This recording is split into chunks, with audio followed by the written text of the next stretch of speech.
Ok. Bom, boas tardes. Com muito gosto participo deste evento em Sol. E, Nicolás, muitas graças por la invitação, por la confiança, não? E espero contribuir com vocês para uma reflexão sobre um tema que é muito importante na produção de alimentos balanceados, que é a pelletização. Pero nós vamos acá falar um pouquinho mais sobre o acondicionamento. Não sei se Nicolás falou para vocês, mas eu vou fazer uma apresentação de uns 50 minutos, 55, e depois vamos fazer uma pequena parada para aliviar um pouco, porque o tema é bastante pesado e meu portunhol também não é tão bueno, não? Então, vamos, e depois de uns 5, 10 minutos parados, vamos volver para perguntas, não? E mais 50 minutos, mais ou menos, de charla e aí mais perguntas ao final, ok? Então, se começamos acá, eu vou começar com alguma parte muito rápida de introdução, porque essa introdução é fundamental para que nós outros consigamos compreender o acondicionamento. Precisamos entender alguns conceitos mais generais. Eu vou ser um pouco mais rápido em isso, vou me atender um pouquinho mais na primeira diapositiva, que creio que é uma diapositiva muito importante para a compreensão, e as outras vou um pouco mais rápido até chegar ao acondicionamento em si. Então, sempre quando nós outros vamos pelletizar alimentos balanceados, qual é o objetivo principal? Não? Nós temos objetivos físicos, químicos e microbiológicos, basicamente. E qual é o objetivo principal, generalmente? É o percentual de pellets que vamos a ter, ou percentual de finos. Porque nenhum animal lhe gusta os finos. Os finos são malos para os animais. Então, se queremos reduzir, transformar o alimento em harina, em um alimento em grumblers, em pellets, não? Então, generalmente, começamos mirando a qualidade física à saída do enfriador. E se estamos arriba de 5%, em minha opinião, todos os indicadores que vou pôr acá são referenciais, mas não os pongo como sendo os únicos, os melhores, mas são os que uso como uma referência para a reflexão acá. Então, para mim, uma qualidade buena à saída do enfriador seria ter 5%, máximo 8% de finos. Quando temos mais finos que isto, temos que ir já mirar a saída do dado, pero o mais importante é sempre mirar quantos finos ou quantos pellets temos em el campo. Não vou adentrar acá, porque meu curso completo sobre pelletização é de 25 horas, não? E aí entramos um pouco mais em esses aspectos de qualidade, porque todos os cálculos de retorno de investimento, de la inversão e tudo mais. Pero acá se queda o que queremos com o acondicionamento? Ajudar para que tenhamos, então, pellets buenos, significa resistentes para não generar, primeiro, com poucos finos, resistentes para não generar muitos finos depois do enfriador, hasta o comedero, porque o que interessa sempre é o comedero. Para mim, a durabilidade mínima deveria ser, tecnicamente falando, 90%. Nós vamos mirar, e Argentina e Brasil, creio que são os países que fazem o pior pellets do mundo, não? Então, não vou adentrar acá também por que isso ocorre, mas creio que somos, como temos muita matéria-prima, enfim, somos competitivos com matérias-primas, não atentamos tanto à qualidade desses aspectos aí.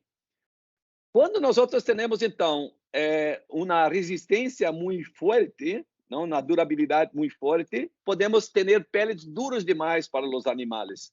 E aí, por exemplo, aves, não se sabe exatamente por quê, mas aves, quando a dureza é muito alta, a dureza é a força que os animais têm que fazer para romper o pellet, não?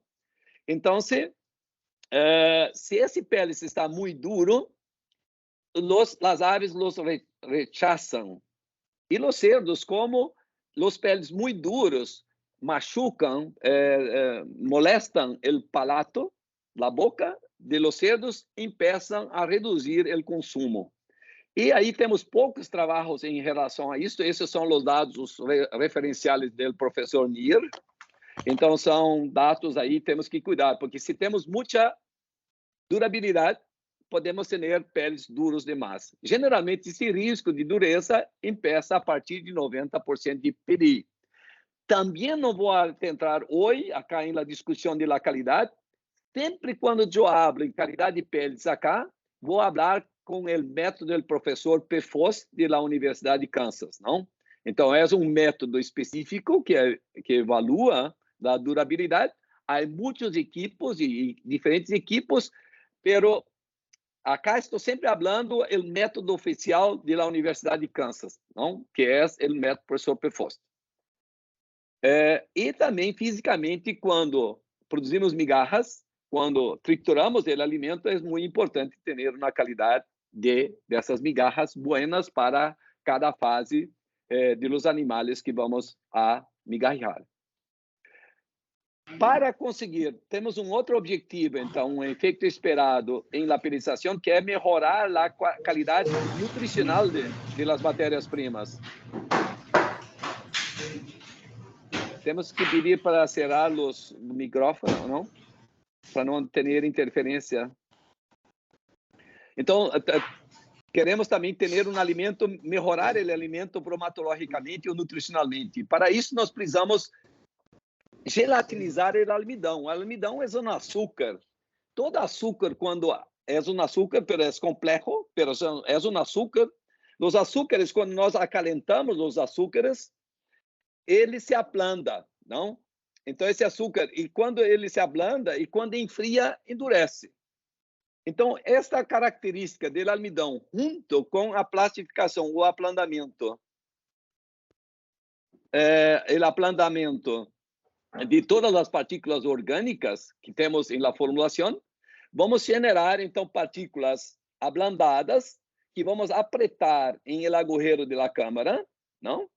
E quando enfria, o almidão ablandado endurece quando enfria. Então, vamos a ter uma boa liga entre as partículas, formando uma boa resistência para os peles.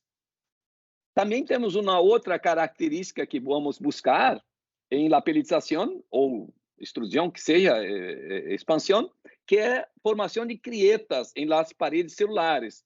Então, quando ablandamos as partículas e depois las apertamos, há uma tendência a formar crietas em las paredes das partículas, o que facilita a entrada de los jugos digestibles e, consequentemente, melhorar a digestão, a digestibilidade das matérias-primas. E queremos também reduzir os micro-organismos, não? Então, queremos, em lapelização, matar ou reduzir as enterobactérias ou bactérias totais, fungos totais, como queiram, acá tem umas especificações acá, e, sobretudo, eliminar as salmonelas, não? Que são danosas para os animais e podem ser danosas para as pessoas. Então, em tese, em lapelização, o que buscamos em el processo como um todo são estas características, esses efeitos que vão afetar o campo, os animais. E tudo que temos que mirar quando falamos de acondicionamento, temos que mirar como o acondicionamento ajuda a melhorar estas características que vamos buscar em el processo como um todo. Temos os principais processos de tratamento térmico, termocondicionamento, que é sem formatação física, não é tratamento do alimento em harina para reprodutoras, ponedoras, poderia se usar. Periodização, expansão e extrusão. Nós vamos falar sobre periodização. Acá, rapidamente, quais são as variáveis que nós outros trabalhamos sempre em qualquer tratamento térmico? A temperatura, a umidade, o tempo e a pressão. Então, essas variáveis, vou voltar a essa diapositiva depois, o acondicionamento vai trabalhar essas três variáveis. Por lo tanto, o acondicionamento é primordial, ele é fundamental para conseguir o que queremos. Então, por quê? Porque quais são as variáveis que trabalhamos? Temperatura, umidade, tempo, pressão, e as três primeiras trabalhamos em el acondicionamento. Rapidito para nós termos em conta quando pelletizamos, quando acondicionamos aí o alimento. Quando miramos sobre o ponto de vista, desdoblando agora um pouquinho os efeitos esperados, quando miramos melhorar a nutrição, a bromatologia, vamos mirar o seguinte, agora estou falando somente de condicionamento de periodizadora, não? Acá miramos a temperatura e acá miramos o tempo em segundos, tá? Temperatura em graus centígrados, o tempo. Esta é uma tabla que creio que é o ponto de equilíbrio, mas não tenho certeza disso. Eu creio que é muito difícil alguma pessoa ter certeza qual é o ponto de equilíbrio. Mas é isso que nós buscamos em el acondicionamento. Quando miramos a linha azul, o almidão, em acondicionamento de prensa, não temos riscos com o almidão. Então, não precisamos nos preocupar. Podemos pôr temperatura, tempo, nesses limites aí de 95 e 110, 120 segundos, sem risco. Quando miramos a linha amarilla, que é a proteína, os aminoácidos, aí sim, vamos melhorar esta digestibilidade, não?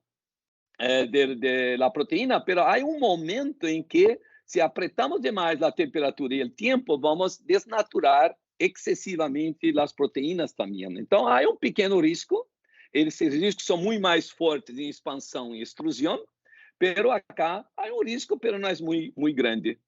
E as enzimas e vitaminas e todos os fármacos, as medicinas e outros microingredientes, sempre vamos a ter mais perdas à medida em que vamos aumentar a temperatura e o tempo. Então, onde está o risco em periodização em el acondicionamento? Está em los microingredientes, vitaminas, enzimas e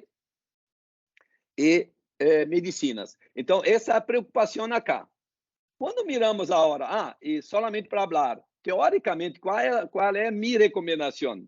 Acá temos, não é proteína cruda, acá é professor Benck, da Universidade de Kansas, o que prega o tempo mínimo para formulações de alto conteúdo de almidão, que são tipicamente para pollos e para cerdos em engorde e crescimento, o tempo mínimo seria 40 a 45 segundos, o máximo, talvez um pouco mais. O professor Ernest Neff, que é o professor que era o diretor da escola onde eu estudei em Suíça, SFT, Swiss Institute of Technology, falava que era 40 a 80, talvez 120, se não tenho muitos desafios com microingredientes. E eu, baseado em esses dois e minha experiência personal, a Agropec recomenda que se trabalhe entre 40 a 60 segundos, talvez 80. Hasta 60, entre 40 e 60 segundos, sem problema. Depois de 60 segundos, o nutricionista e o controle de qualidade tem que começar a mirar se não há substâncias sensíveis demais para tempo e a temperatura que queremos trabalhar. Agora, sempre a temperatura tem que estar arriba de 80 graus, com exceção dos seguintes alimentos, que têm melaça com valor nutricional, que tem açúcar derivado de leite e, eventualmente, podemos ter problema com ureia em grande quantidade. Não há problema com a ureia, pero pode dificultar conseguir 80 graus. Pero temos que tentar. Então, as exceções aí sempre, e vamos entender depois em el acondicionamento por que é tão importante estar arriba de 80 graus. Quando miramos acá a qualidade microbiológica, que é o outro efeito que esperamos, quanto maior a temperatura e mais alto o tempo, melhor. Então, não temos nenhum risco aí. E a mesma coisa para a qualidade física. Quanto maior a temperatura e quanto mais grande o tempo, melhor vai ser a qualidade física, porque vamos gelatinizar mais, vamos plastificar, ablandar mais as partículas e, consequentemente, vamos ter uma qualidade melhor. Então, em resumo, em acondicionamento, quando miramos para o acondicionador, qual é o risco que temos? Os microingredientes, as enzimas, vitaminas, medicinas e alguma outra microingredientes, temos que mirar com o nutricionista.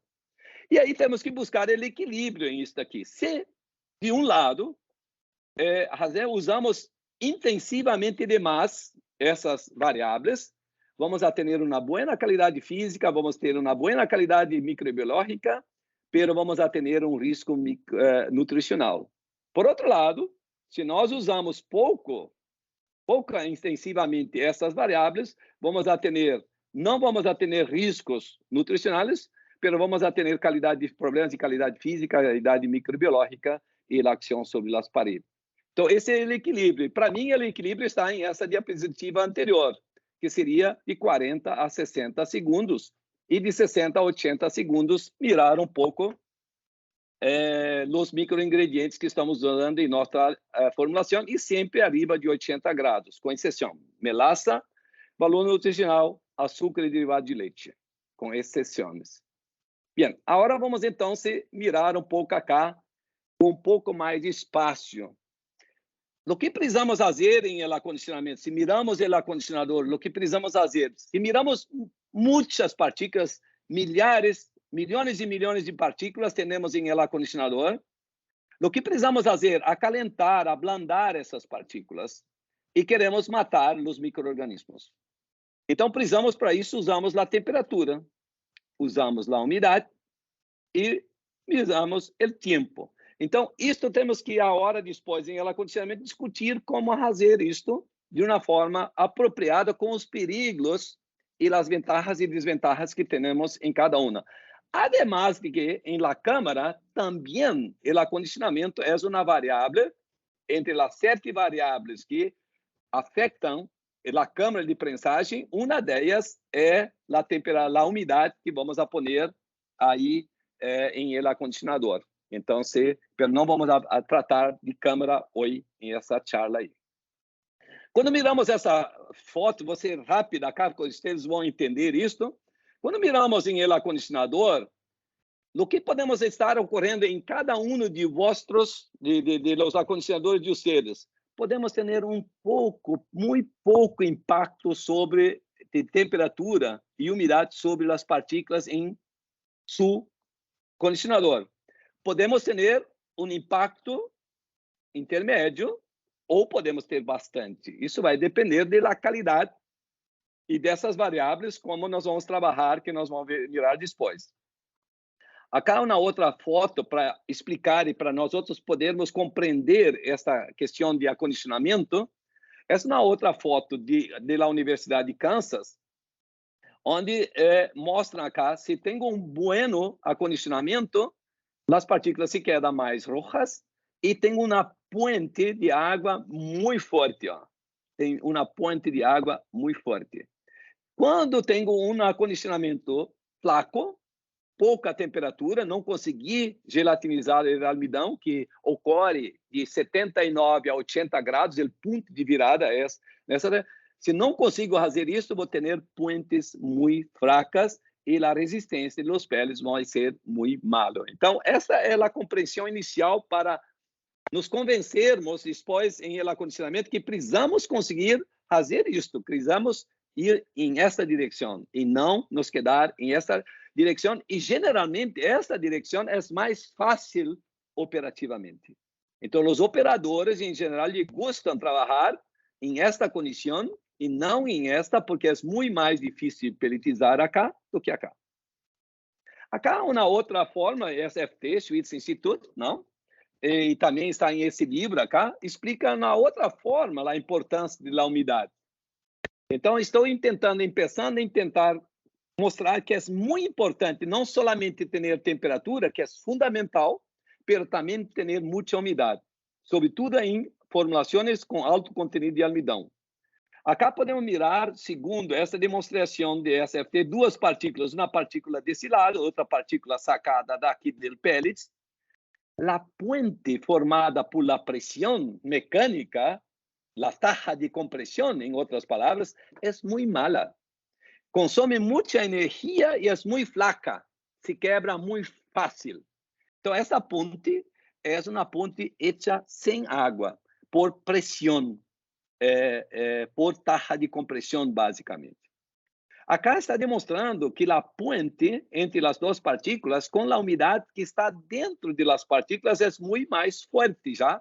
É esta puente mais escura pero sobretudo a puente buena entre duas partículas se queda com a umidade e a temperatura que nós outros vamos usar em el acondicionamento. Então, a puente realmente buena para formar resistência de pellets e para gelatinizar mais, para plastificar, melhorar também bromatologicamente, é a umidade que anadimos, ok? Então, temos essas sem água ou pouca água, a ponte flaca, pressão, a umidade que está dentro das partículas. Quanto mais água temos em las partículas, naturalmente, melhor vai ser o pellets.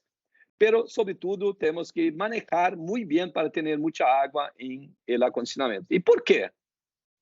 Porque precisamos aumentar a temperatura e a umidade. E acá, se miramos esta tabla rapidito sobre entalpia, vamos mirar, por exemplo, acá, a pressão manométrica, é a pressão que miramos à prensa. E acá seria a pressão que miramos ao nível do mar, a pressão absoluta. Vamos nos quedar em esta. Então, vamos supor que estamos com uma pressão de um bar, que seria mais ou menos 4 poucos PSI acá. A temperatura do vapor vai estar a 120 graus, mais ou menos. Agora, mira, se miramos a água vai ter pouquíssima energia acumulada. 506 quilojoules por quilograma de água. Agora, já por vapor, vamos ter 2.200 quilojoules acumulados. Por lo tanto, temos que logo começar a pensar que a melhor maneira de colocar água em el acondicionador é não via água em si, e sim via vapor. Então, estou tentando acá convencê-los de que, por que não facilitar e pôr logo a água? Então, a mescladora, enfim, essas coisas. E sim, temos que ter uma linha de vapor e um acondicionamento adequado para conseguir pôr o máximo de vapor possível, porque ele é muito mais potente, muito mais forte sob o ponto de vista de transferir calor para as partículas, o que é fundamental para que ocorra a gelatinização e o aplanamento das partículas. Então, por que água? Para gelatinizar, plastificar, ablandar as partículas, e isso vai melhorar a qualidade física e vai melhorar a digestibilidade, e também vai matar os micro-organismos, como miramos ao início. E por que umidade? Porque queremos água. Facilita o calentamento e pré-calentamento, porque a água é um bom condutor de calor. Então, a água, a abuela já fazia isso, não? Facilita as reações físicas, químicas, melhora a gelatinização e a plastificação, e a umidade é um fator determinante que regula o tempo de permanência e a compactação do alimento em el agujero del dado. Então, quando vamos depois, talvez em uma outra charla, um outro dia, mirar a câmara, vamos mirar que a água joga um papel muito importante em el processo de compactação. Acá, solamente rapidito, mirando qualidade de pellets finos, né, percentual de finos, consumo de energia e capacidade pelletizadora, podemos mirar com água fria, quase não ocorre nada. Com água caliente melhora, 80 graus, melhora um pouco, pero conseguiu melhorar a qualidade de pellets com vapor, efetivamente. O consumo de energia reduzir com vapor e a capacidade da prensa também. E acá um outro conceito muito importante, já indo em direção ao acondicionamento. O que ocorre lá em nossa prensa aí, em el acondicionador? Por exemplo, começamos a pelletização do alimento em harina com 40 graus. Cada 10 graus que aumentamos a temperatura em el acondicionador, vamos aumentar, mais ou menos como regra geral, de 0,6% a 0,7% de umidade. Então, o que vai ocorrer em nosso acondicionador aí? Cada vez que passamos de 40 a 50, 50, 60, 70 graus, vamos aumentando a temperatura, pero também a umidade. E esta umidade vai ser diretamente proporcional à pressão de vapor. Quanto mais baixa a pressão de vapor, mais umidade vamos a poner. Então, se depois vamos entender isso, vou falar rapidamente agora, pero depois vamos compreender isso melhor. Então, com esse raciocínio, com essa reflexão, chegamos à conclusão que precisamos de temperatura arriba de 80 graus para gelatinizar para que os almidões se abram, não? E precisamos, então, bastante umidade. E essa umidade vamos conseguir com a pressão mais baixa. Então, como regra geral, temperatura arriba de 80 graus, menos para lechones e para alimentos onde vai melaça com valor nutricional. Vamos querer arriba de 80 graus com a pressão mais baixa possível. Por quê? Porque quanto mais baixa a pressão, mais umidade vamos a ter, porque queremos umidade e temperatura. Apenas para aproveitar esse momento para falar sobre a gelatinização. O almidão é parente do popcorn. Sempre me olvido essa palavra em espanhol. Palomitas, acho que é popcorn, não?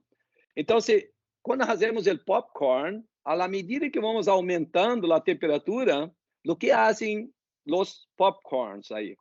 Empieza assim, puc, puc, puc, puc, puc, puc. E essa explosão ou essa ruptura do almidão vai aumentando.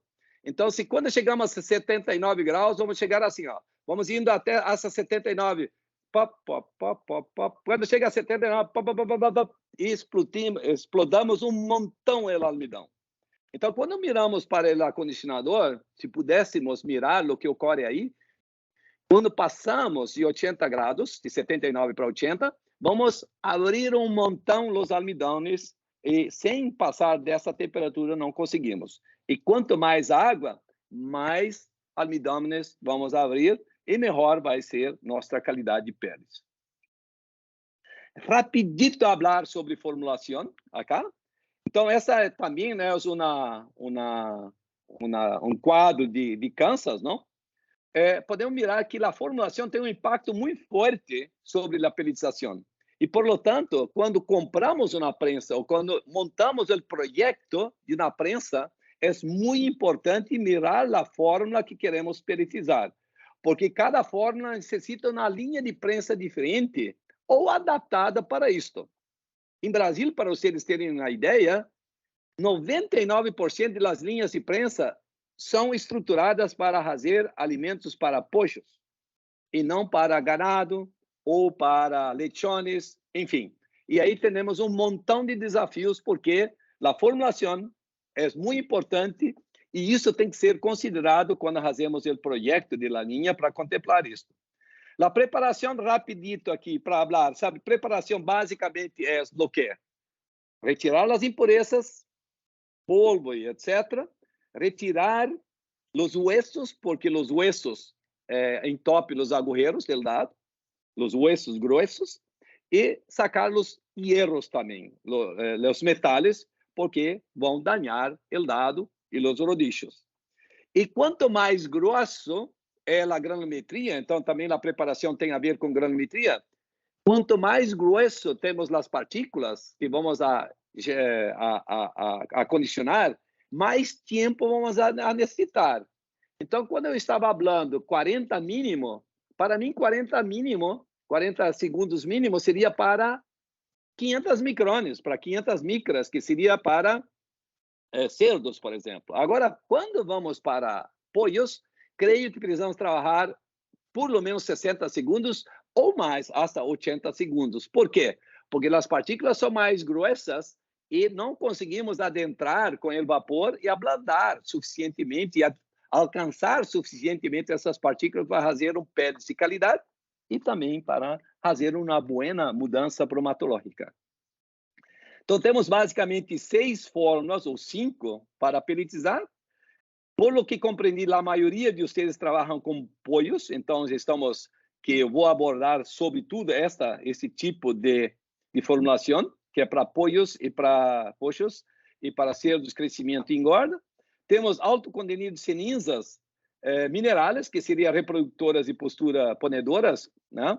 Alto contenido de açúcar derivado de leite e lechones, e alto contenido de proteína gruda, poderia ser concentrados proteicos ou pavos, e alto contenido de fibras, bovinos, não? Rumiantes, conejos, enfim, e alto contenido de ureia, essa 5 e 6 generalmente é a mesma.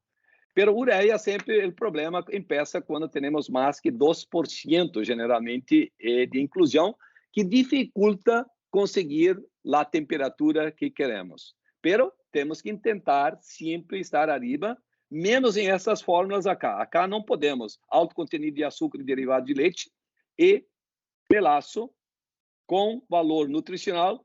Não podemos aumentar muito a temperatura, 50, 60 graus máximo, porque vamos caramelizar excessivamente esses açúcares e derivados de leite e vamos ter um prejuízo aí nutricional. Acá tem uma explicação para essas fórmulas, acá não é o conteúdo aqui, vou passar por frente acá, quais são os principais produtos, nutrientes que afetam a periodização, não? E temos aí a gordura, o azeite e as fibras, as proteínas, os principais. Já falei sobre isso, o tamanho de la granulometria, quero chegar em acondicionamento. Acá solamente uma referência de SFT que diz que a granulometria máxima que podemos atender para ter um PDI de 90% seria 800 micrones acá. Então, se vamos por aí, ó, a 80 graus acá, que queremos, para ter 10% de finos ou 90% de peles, o máximo seria 800 micrones aqui. Vamos adelante aqui, agora vamos adentrar em acondicionamento base essas explicações generais. Então, vamos agora, como podemos trabalhar melhor base esses conceitos iniciais e acondicionamento. Quais são os efeitos esperados, então, do vapor? Aumentar a temperatura das partículas e dos micro-organismos, para gelatinizar e ablandar as partículas e matar os micro-organismos. Alto contenido de almidão, 82 graus centígrados. Anadir umidade a las partículas e a los micro-organismos, porque a umidade, como miramos, vai facilitar o aplandamento das partículas e a matança de los micro-organismos. E queremos ter, teoricamente, arriba de 15% de umidade, seria o ideal alcançar isso, pero podemos ter alguns problemas quando temos baixa umidade do alimento inicial em harina.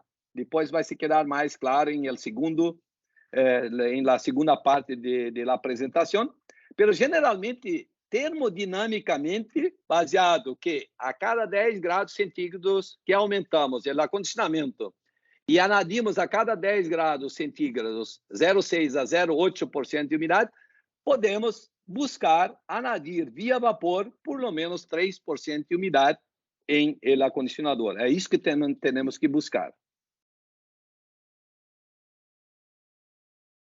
Acá, entendendo então um pouquinho mais, ó, acá, a pressão absoluta acá é ao nível do mar. O que interessa para nós outros é a pressão relativa, é a pressão que miramos a la prensa aí, que está aí em el acondicionador, não? Em la linha de vapor. Então, o que temos acá? Generalmente, nós outros trabalhamos a la caldeira a 101 a 130 PSI, ou 7 a 9 bar. Essa é normalmente a ideia de nós outros chegarmos hasta a válvula reguladora de pressão com esta pressão de vapor acá. Então, mira qual é a temperatura que temos com o vapor. E acá, solamente para compreendermos isto bem, o que tem que ocorrer em el acondicionador e rápido. Temos que baixar essa temperatura rapidito, em poucos segundos, para que se transforme em umidade.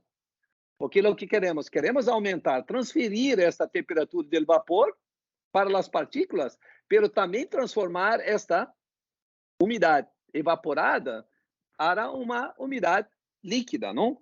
Então, quanto mais alta a pressão, maior é a temperatura. Então, o que queremos fazer acá? Queremos depois ir para uma pressão, que eu diria que para alto contenido de almidão, aqui falando desta forma, teríamos que trabalhar com 0,8 a 1,6 como máximo, em minha opinião. Então, temos esse verde acá, esse verde um pouco mais. Então, na pressão, então, o que queremos fazer na linha de vapor, para entender? Nós queremos baixar de 170 a 180 graus o vapor para, antes do acondicionador, para algo entre 116 e 128 graus centígrados. Então, o que queremos fazer na linha de vapor aí? Então, chegar à válvula reguladora de pressão com uma temperatura mais ou menos de 175, para dizer algo, e transformar ou reduzir essa temperatura do vapor para algo como 120 graus centígrados acá. Quanto mais baixa a pressão em PSI ou em bar, mais baixa é a temperatura.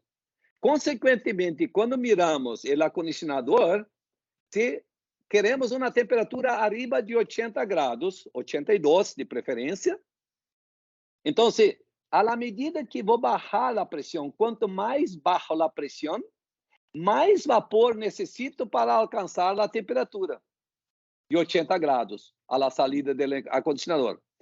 Por lo tanto, se queda relativamente sencillo compreender que, teoricamente, o que queremos, uma temperatura arriba de 80, com a pressão a mais baixa possível, desde que alcancemos a temperatura. Porque quanto mais baixa a pressão, mais vapor precisamos para conseguir, então, mais água e mais cerca da temperatura de condensação vamos estar. É muito importante compreender isto, ok? Então, vou repetir rapidito mais uma vez acá. O que queremos na linha de vapor? Baixar, vamos vir de caldeira até a válvula reguladora de pressão a 175 graus, mais ou menos. E vamos reduzir para cerca de 100 graus, 120, aí, algo assim. Para quê? Para que nós vamos reduzir? Para poder anadir mais vapor para conseguir a temperatura e anadir mais, consequentemente, mais umidade. E também para que a temperatura esteja mais cerca de 100 graus, para que essa condensação ocorra rápido em el acondicionador. Então, como regra geral, esta é a compreensão.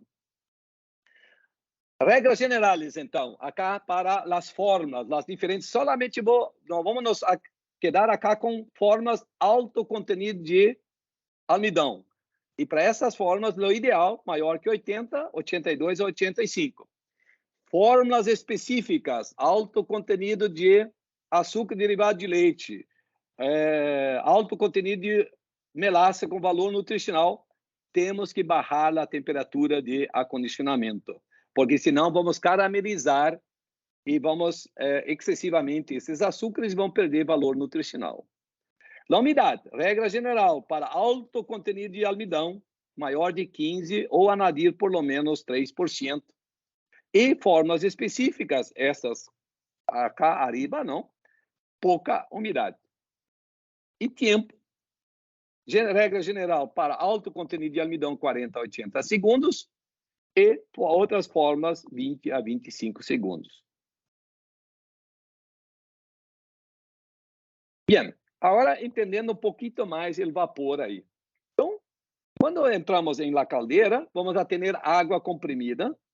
À medida que vamos acalentando, vamos a encontrar o vapor saturado e depois o vapor sobrecalentado. Quando miramos a teoria, não quero entrar acá porque me charla sobre, solamente sobre linha de vapor é de 3 horas, então isso é um resumo acá. Pero há muitas coisas para serem compreendidas aí, o que é vapor saturado, há muita coisa escrita que não diz muita coisa. Porque o que precisamos entender acá? Na linha de vapor saturado, essa linha de vapor roja, que miramos acá, essa linha de roja. Abaixo temos um vapor úmido, significa que temos vapor e temos água, gotículas de água a 1, ok? E arriba desta linha de vapor saturado, vamos a ter, então não vamos ter mais gotículas de água, mas vamos a ter temperatura mais alta. Mira como isso não faz sentido falar sobre isso. Por exemplo, acá, podemos atender aqui 10 bar ou 5 bar e podemos ter vapor saturado. Esse vapor saturado não interessa para nós outros. Para nós outros, interessaria o vapor saturado em esta parte final acá, somente acá, ok? Pero não podemos arriscar trabalhar com o vapor saturado acá, porque temos o risco de estar acá abaixo da linha de vapor saturado e ter vapor úmido. Isso vai gerar um problema lá na prensa, que é a oscilação exagerada de amperagem. Então, depois vou explicar isso mais ou menos. Nós temos 3 motivos principais porque há muita oscilação de amperagem, ok? Então, acá temos que estar arriba. Então, o que nos interessa em essa curva é trabalhar mais ou menos por acá, seria um vapor a 120 graus mais ou menos acá. Mas não um vapor que está aqui a 180 graus, por exemplo, não? Por exemplo, nessa parte aí não nos interessa porque está muito lejos de transformar esse vapor em umidade. Então, teoricamente, o que podemos mirar acá na outra, mas acá temos o vapor saturado, não? O vapor saturado, X igual a 1, temos o vapor saturado e queremos trabalhar levemente arriba. Essa poderia estar um pouco mais aqui arriba, queríamos trabalhar acá nessa condição acá. Bem, já falamos sobre isso, creio que está claro, né? Mas temos que sempre lembrar agora, quando vamos manejar a linha de vapor e construir a linha de vapor, é que precisamos fazer isso, né? Precisamos conseguir fazer isso. Então, vamos entender isso acá, algumas coisas, regras gerais a 1. Pressão, caldeira, já falei. Pressão, vapor à entrada do acondicionador. Já falei sobre isso rapidamente, para deixar escrito acá, para vocês poderem consultar depois. A mais baixa possível, desde que. Então, a pressão mais baixa possível, desde que se alcance a temperatura desejada. Porque se não passo 79, 80 graus, não vou transformar, não vou abrir muito os almidones. E os almidones precisam abrir. Então, senão não tenho gelatinização. Isso ocorre a partir de 80 graus, mais intensamente. E a segunda coisa, então, a mais baixa possível, desde que se alcança a temperatura, que sempre é o primeiro requisito, alcançar a temperatura, menos aquelas formas que excepções. Esse esteja arriba ou por em cima da linha de vapor saturado. Então, aí vai nos dizer assim, mas, Klein, como eu sei se estou arriba da linha de vapor saturado? Eu vou explicar depois da linha de vapor, ok? Preciso medir isto. Tudo que vocês me perguntarem, Klein, como faz isso? Como sei isso? Vou sempre dizer, não sei, tenho que medir. Então, tudo que nós outros falamos, sem ter a condição de medir, é mais ou menos. Então, depois vou explicar como medimos se estou arriba da linha de vapor saturado em minha linha de vapor, o que tem que fazer. Então, quando miramos o acondicionamento, qual é o sonho? O sonho seria buscar, à entrada do acondicionador, uma temperatura de 100 graus. Esse seria o sonho. Mas seria muito perigoso. Então, vamos trabalhar entre 110 e 120 graus. Então, acá, já sei que preciso instalar um manômetro ou um termômetro para medir a temperatura do vapor à entrada do acondicionador. Pero há regras para isso que vou explicar depois. A pressão mais baixa possível, dentro do limite, né, sempre positiva, não? De 0,4 a 0,5 bar, como ideal, que vai remeter a uma temperatura, a uma correlação muito forte, pressão-temperatura, ou seria, então, uma temperatura ou medir a pressão, para saber se o vapor está saturado ou não, se estou arriba da linha. É dizer que o vapor, à entrada do condicionador, esteja lo mais cerca possível da linha de vapor saturado, pero em cima. Por isso, se recomenda a instalação de termômetro e ou manômetro antes da entrada do vapor em el acondicionador. E agora vamos entender um pouco mais a linha de vapor. Ok? Então, vamos entender um pouco mais da linha de vapor. Acá. Mira acá. de uma forma bem resumida acá. Acá, quando chegamos em la linha de vapor, acá, quando chegamos em el secador, estamos por acá. Então, vamos construir a linha de vapor acá. Vamos imaginar acá que na linha de vapor, essa é um tubo de vapor, ok? Nós temos três coisas em essa linha de vapor. Essa linha de vapor. Temos três coisas. O vapor, podemos imaginar os pontos rojos, o vapor. Temos gotículas de água, um pouquinho de água, que é os pontos em azules que temos que eliminar ao longo da linha. Então, gotículas de umidade. E temos aire aí dentro, em el tubo. Então, são as três coisas que temos aí. Vapor saturado, vapor não saturado, ou água não ainda líquida, e água. Então, vamos tentar agora entender como funciona em la prática a linha acá. Vamos tentar fazer acá, desenhar. Em algum ponto, temos a caldeira. Então, quando viemos com o tubo de la caldeira, vamos vir para cá e vamos barrar acá, vamos adentrar para dentro de um manifold. O que é o manifold? O manifold é, em inglês, traduzindo para o portunhol, seria um distribuidor equalizador. Então, qual é a função do manifold? É distribuir e equalizar a pressão. Então, pongo acá, então, se posso sair com uma prensa acá, uma outra prensa acá, e poderia sair com uma outra prensa 1, a 3 acá. Então, para que a pressão seja igual em todas as linhas, é importante pôr este manifold. Então, qual é a função desse primeiro equipo acá? É distribuir de forma igualitária o vapor, ok? Para todas as linhas. E também, como é um expansor, já é um expansor, ele também seca um pouquinho o vapor, generalmente. E sacamos a água acá. Então, temos a primeira saída de condensado, vamos a ter acá. Então, o manifold. Acá sempre essa linha que vem de la caldeira hasta o manifold, sempre cair 1 a 2%. Então, sempre vir em direção ao consumo ou em direção ao manifold, calindo essa linha de vapor 1 a 2%, para não ter golpes de ariete ou coisas assim, porque o condensado querer ir para trás e o vapor para frente. Então, vamos mirar acá. Então, vamos supor que estamos acá com esse manifold e vamos sair com essa linha de vapor acá. O primeiro instrumento que normalmente ponemos acá é uma válvula manual. É uma válvula manual para serar, para fazer mantenimento ou qualquer coisa do tipo. Então, essa é uma válvula de cierre manual. Logo em seguida, generalmente, nós vamos instalar um secador. Vou desenhar um secador desse tipo H, que é mais fácil de entender.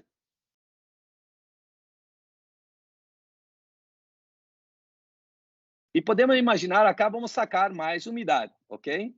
Vamos ter acá mais uma saída de condensado. Podemos ter uma bota acá. Então, acá vamos imaginar o seguinte, esse secador para explicar. Acá, o que vai ocorrer? Vamos supor que imaginemos uma chapa aqui no centro. O vapor viene, vai bater nessa chapa. O que o vapor sempre vai fazer em la natureza? O vapor sempre vai subir. Então, o que o vapor vai fazer? O vapor viene e sobe e vai e continua o fluxo. O que a água vai fazer? Quando a água bate contra esta chapa, a água vai vir para baixo. Então, podemos chamar então de secador ou separador. Quando volvemos acá para esta curva, então, para explicar um pouco a função do secador e como é importante esse equipo, que seja bem dimensionado, generalmente, segundo a SFT, quando chegamos em el secador, em la linha de vapor, estamos mais ou menos acá, em esta linha acá. Deixa eu explicar acá. Vamos estar acá em essa linha acá. Se miramos esse aqui, vamos a ter mais ou menos 95% de vapor saturado e 5% de vapor insaturado, ou seja, vapor úmido, que não está... temos que sacar esses 5% até a entrada do acondicionador. Então, o que o secador faz? O secador vai separar a umidade que temos em el vapor quando chega no secador hasta esta linha acá, ó, que vai ser mais ou menos 98,5%. Significa que o secador vai secar 3,5% mais ou menos do vapor. Então, quando chegamos com a linha de vapor acá, então esse secador faz um trabalho muito importante, saca a maior parte da umidade que temos em el vapor até este momento. Depois desse secador, vamos colocar acá um filtro, ok? Um filtro. Então, nós temos o secador acá. Temos o filtro acá. Antonio. Oi? Sí. Estamos en torno a 50 minutos. No sé si quiere continuar con esta diapositiva y cortar o hacer una pausa. ¿Podemos terminar a linha de vapor aqui rapidito? Como usted quiera. Isso, vou continuar, vou terminar rapidito a linha de vapor, explicando isso aí, depois vamos para o café. Essa é a parte mais complexa de entender. Então, o filtro, qual é a função do filtro na linha de vapor? O filtro é como qualquer equipo de limpeza, é sacar as impurezas do vapor. Para quê? Para não danhar as válvulas que vêm depois. E logo em seguida, então, vamos pôr acá a válvula reguladora de pressão, ok? Temos aqui, então, a válvula reguladora de pressão. O que faz essa válvula reguladora de pressão? Como viramos anteriormente,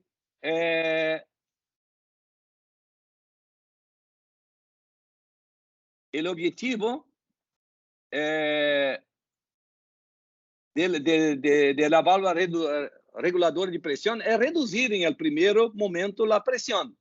Quando então essa válvula, por exemplo, então estamos acá com a 1,5%, 2% de umidade acá.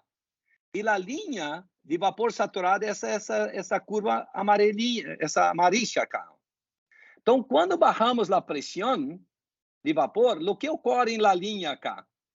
Quando reduzimos a pressão acá arriba, vai sobrar calor, porque nós vamos reduzir, a pressão vai reduzir a temperatura do vapor, e como é um tubo cerrado, vai sobrar calor. E esse calor que vai sobrar em la linha vai secar os pontos azuis acá. Então, o que vai ocorrer em nossa linha acá com a válvula reguladora de pressão? Vai baixar, não? Nós vamos passar por arriba da linha de vapor saturado. Por exemplo, se miramos acá o vapor, acá a pressão de vapor acá. Se miramos a 2 bar, já vamos estar acá, arriba da linha amarilla. Então, estaríamos ok. Pero estamos muito lejos desse ponto acá. Então, à medida que barramos a pressão, por exemplo, quando vamos a 1 bar acá, vamos chegar muito cerca da linha de amarilla, que é o vapor saturado, e vamos então estar aí a 110, 120 graus. Então, é isso que queremos fazer. Por isso que queremos trabalhar acá de 1 a 1,5 bar por aí, então vamos estar por acá, entre 110 e 120 graus acá. Depois vamos ver se vocês entenderam isso. Então, primeiro, o secador vai sacar a maior parte, ou o separador vai separar a maior parte da umidade que temos em el vapor quando chega perto do acondicionador. Com a redução da pressão, vai sobrar calor em la linha e vai secar. Esse calor que vai sobrar em la linha vai secar a água, os pontos de vapor não evaporado e vamos passar por arriba de la linha. E aí, se trabalhássemos com 2 bar, por exemplo, já estamos arriba, mas estamos com uma temperatura aí a 140 graus, 130. O que queremos? Vamos barrar mais a a pressão para 1,5 para nos acercarmos aí, para chegarmos então a uma temperatura entre 110 e 120 graus à entrada do acondicionador. Então, o que faz a válvula reguladora de pressão? Em el primeiro momento, reduzir a pressão de vapor. Para quê? Para secar o vapor. E depois para regular a melhor possível, desde que se alcance a temperatura e a mais baixa possível. E aí temos a primeira regra de distância cá. Então, podemos mirar acá, vamos instalar um manômetro para medir. Então, estamos acá, temos um manômetro, podemos ter acá ou acá, um manômetro que vamos estar aí a 130 PSI, 120 e poucos, ou 7 a 9 bar, vamos supor 8 bar. E acá queremos o quê? 1 a 1,5 bar acá. 1,5 bar acá. Isso para a forma com alto conteúdo de almidão. Então, se esta regra acá, essa distância, deveríamos ter no máximo 80 centímetros, no mínimo 80 centímetros. Ideal 1 metro. Em linha reta, 80 centímetros, então acá. E depois da instalação do manômetro, mais uns 30 centímetros em linha reta. Porque se criamos curvas acá, o mostreio do manômetro não vai ser bueno. Então, tem que ser linha reta para que a leitura seja buena del. Depois, a partir daí, minha sugerência, nós outros podemos vir recto, mas eu prefiro subir um pouco, uns 30 centímetros acá, 30, subir um pouquinho. Ponemos mais uma bota acá. Vamos a ter agora na saída de condensado com uma pressão baixa, porque acá é um limite de pressão, não? Acá é uma pressão alta e aqui pressão baixa. Depois vamos falar um pouco sobre isso. E aí podemos pôr acá a válvula on-off. O que é a válvula on-off? A válvula on-off é cerrado ou aberto, não? É para proteger, para quando o alimentador para, o acondicionador para cerrar, para não ter vapor em la planta. Depois podemos a válvula acá, a válvula moduladora ou a válvula proporcional, ou se é manual, é uma válvula manual, que a pessoa, o operador abre e cerra, não? E a partir daí, vamos para dentro do acondicionador, ok? Então, acá, o ideal agora é instalar acá um manômetro ou um termômetro. Para quê? Para saber se meu vapor é de qualidade. E isso temos que ter uma distância de acá hasta acá, pelo menos de 1 metro acá. Vou pôr tudo em milímetros acá,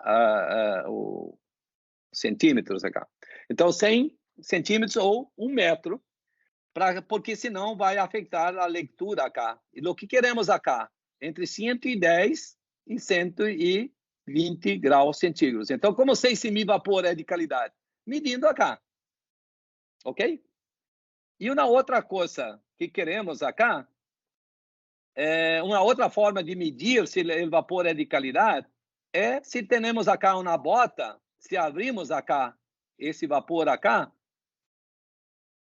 por exemplo, podemos mirar se o vapor é de qualidade de uma outra forma, é poner aqui manômetro e termômetro, e outra maneira é ter acá um registro, e abrimos esse vapor, e acá temos que ter mais ou menos uma distância de 100 milímetros, ou 10 centímetros, acá vamos deixar em centímetros. Então, o vapor tem que ser transparente, e o vapor vai aparecer branco a partir daí. Pero acá vai estar transparente o vapor. Essa é uma outra forma de saber se meu vapor é de qualidade. Então, se vamos parar agora para o café, e depois vamos mirar se vocês compreenderam a linha de vapor. Só vou fazer uma rápida revisão na cara. Então, caldeira, manifold, uma válvula manual, o separador secador, que separa a umidade, a maior parte da umidade que tenho em esse ponto, o filtro para proteger os equipos que vêm depois, as válvulas, não? Depois tenho a válvula regulador de pressão. Depois tenho que instalar o manômetro acá, para saber a pressão, se efetivamente está. Tem que aferir esse manômetro, como normalmente nós outros fazemos. Instalamos acá ao lado, um manômetro também a mesma coisa, pero o manômetro se queda em laboratório. Então, uma vez por mês, as pessoas do laboratório vêm acá, abrem acá o registro, limpam e põem o manômetro acá e comparam com a leitura desse manômetro acá, para mirar se está trabalhando bem, ok? Então, tenho que ter certeza se esse manômetro está funcionando bem, assim como esse também, não? Então, tem que saber se esses manômetros, preciso verificar esses manômetros, não? Então, depois, então, tenho 80 centímetros até acá, 30 centímetros, aí subo um pouquinho, mas posso vir reto também, não há problema.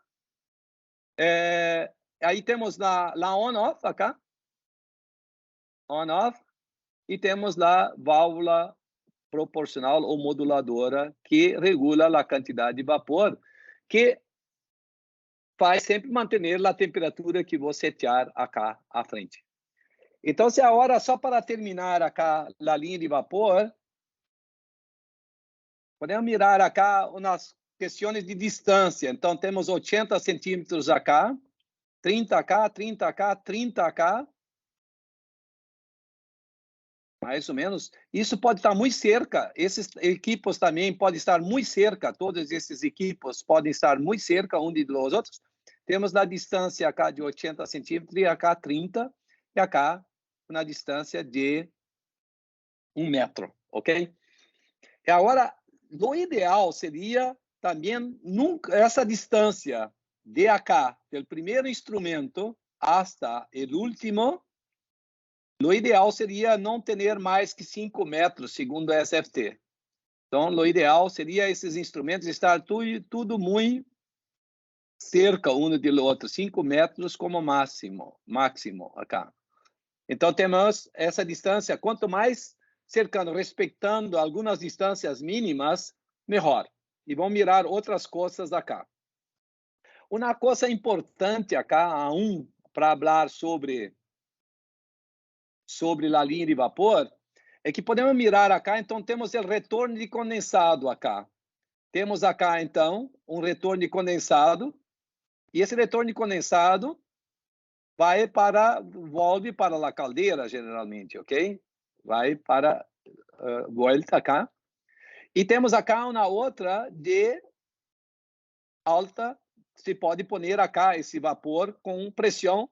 Acá temos a pressão de 8, mais ou menos, e acá uma pressão para cá mais baixa. E temos acá um retorno, se temos esse retorno acá de baixa, temos que ter um cuidado acá, porque se vamos volver esse retorno de condensado acá, essa bota acá, se vem acá, não podemos pôr esse retorno de condensado acá, essa linha acá, muito cercano.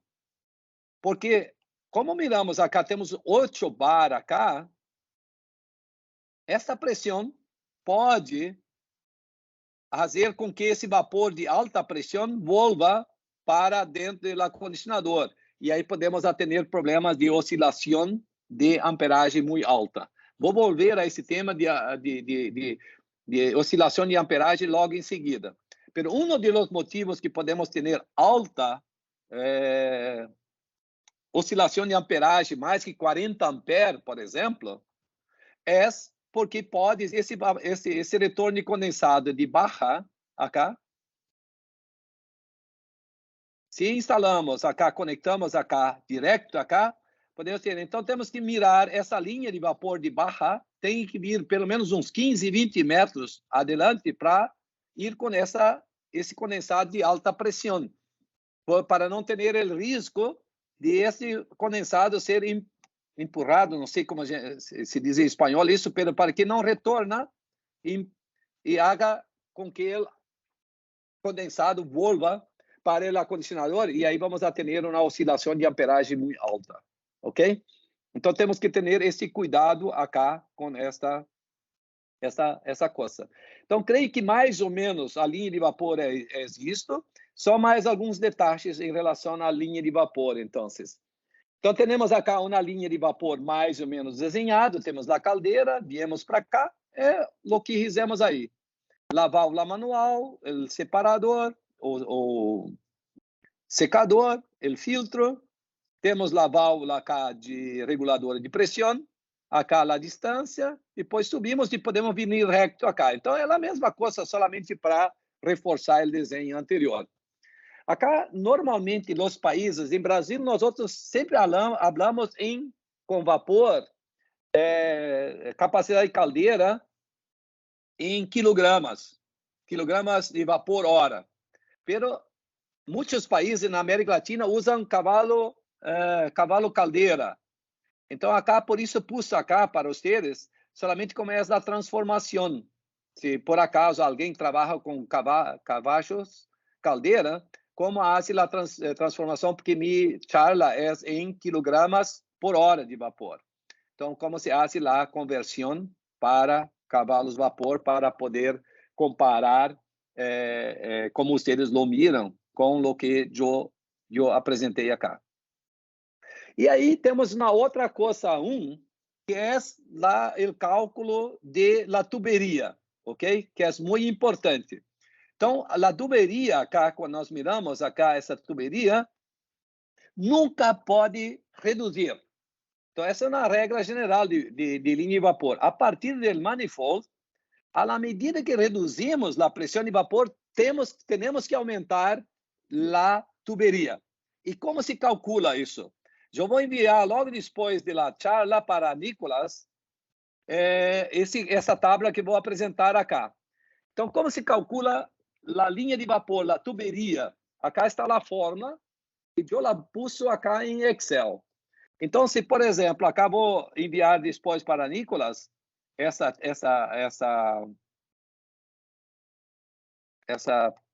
como se diz, essa planilha, não? De Excel. E aí vocês podem calcular a linha de vapor de vocês. Por exemplo, aqui seria na prensa de 10 mil quilos por hora, ou 10 toneladas, na prensa 10 toneladas. Aí vocês vão elegir a pressão que querem trabalhar. Então, por exemplo, acá estamos del manifold hasta a válvula reguladora de pressão. Essa é a primeira parte.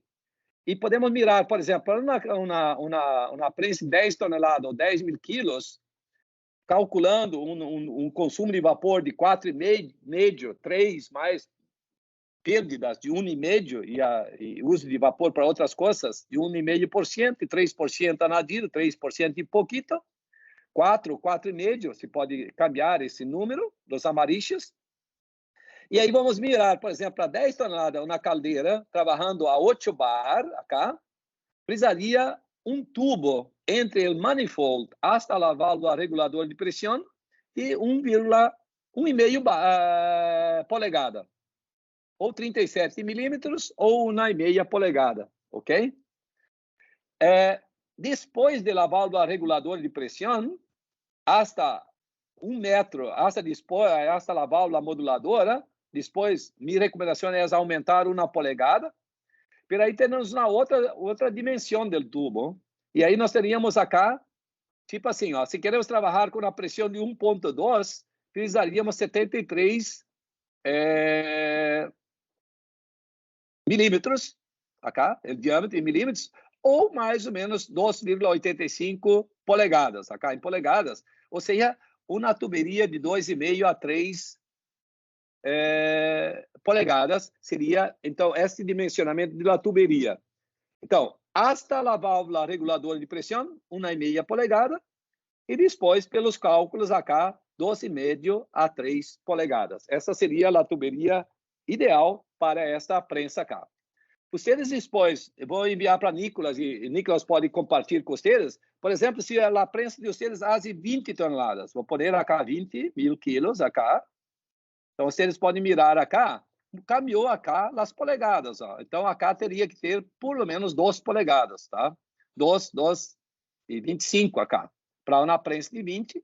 E acá já vamos abrir para uma 3 a 4 polegadas, ó. Então, você vai... Acá não... Essa observação não é automática, mas esses cálculos são automáticos. Então, vocês depois podem mirar cada um na sua prensa. É só usar essa planilha em Excel e poner a capacidade da prensa de vocês.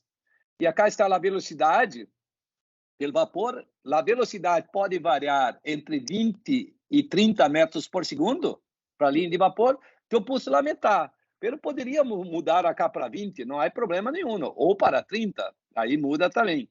Mas tem que estar, a velocidade do vapor tem que estar acá entre 20 e 30 metros por segundo, que é a velocidade do vapor indicado para linhas de prensa. Por isso, pus a 25 como fijo, mas isso poderia cambiar um pouquinho. Então, essa é a forma para calcular a tuberia. Então, sempre uma tuberia del manifold, isso não vale para antes de caldeira, ok?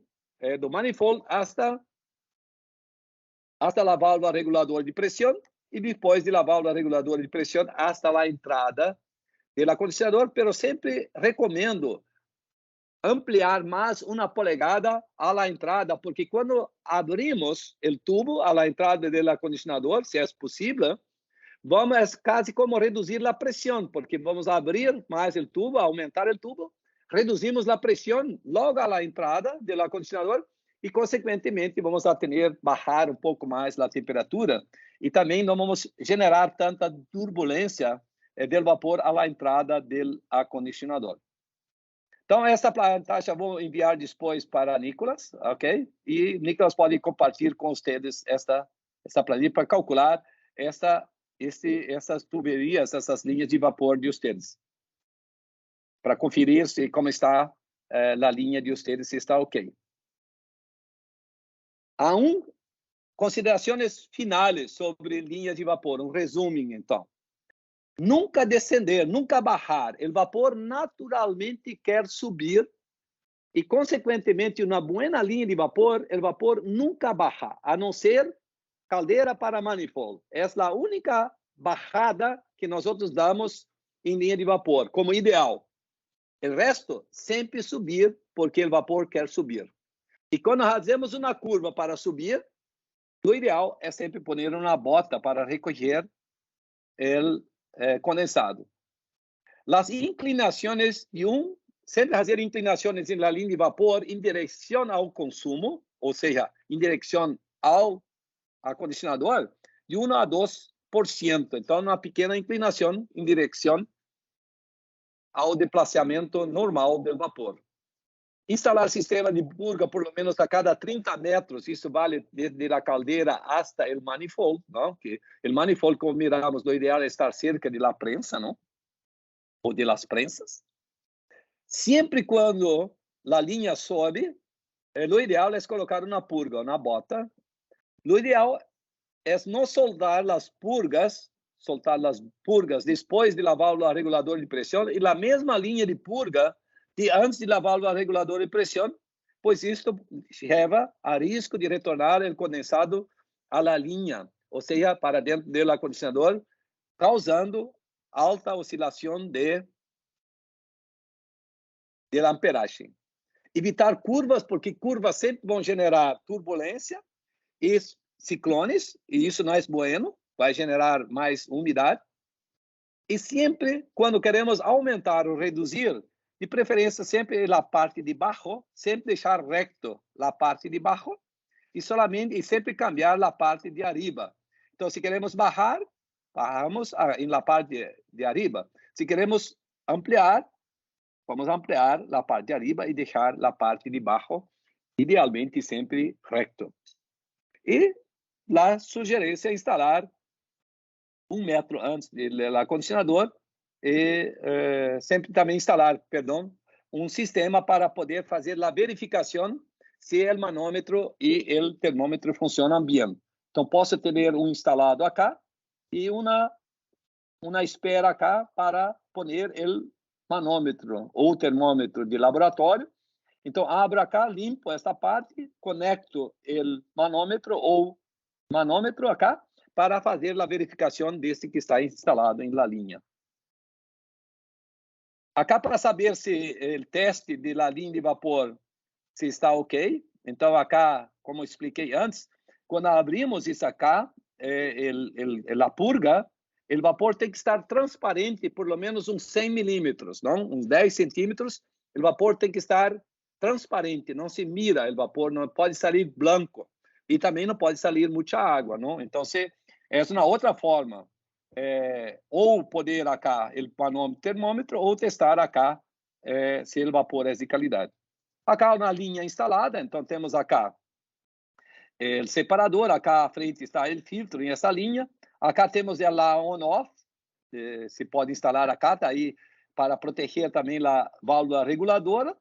Tem uma pequena bota e sobe, acá temos a moduladora e acá entra em el acondicionador tipo Biller, que é essa acá a 45 graus, entra acá, por exemplo. Acá temos uma tipo CPM ou tipo 100, não? Que é uma linha reta.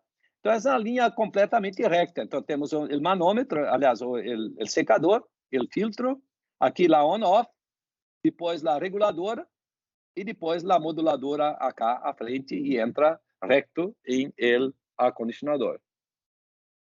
Então, isto mais ou menos sobre linha de vapor. Podemos abrir agora rapidamente para umas perguntas. Vamos controlar uns 10 minutos, ok? Até 17h25. Se necessitamos mais, por mim, podemos nos quedar depois do horário. Para mim, não há problema. Mas temos que cerrar em 10 minutos, retomar para terminar a charla dentro do tempo. E depois, por mim, podemos continuar fazendo perguntas, ok? Sem problemas. Tenho tempo hoje à tarde. Ok, Nicolás. Perfecto, perfecto. Bueno, se abre la ronda de preguntas. No sé si hay alguien que quiere consultar.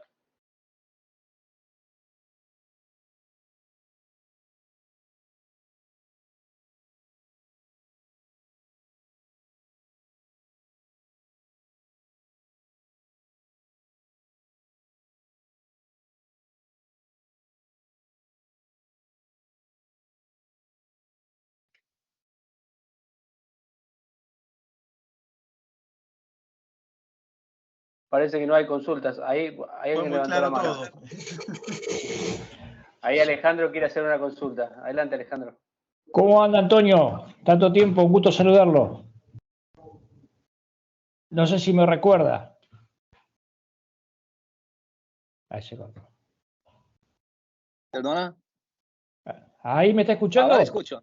Ahora sí, se había interrumpido un poquito. ¿Cómo anda, Antonio? Tanto tiempo. Pues todo bien.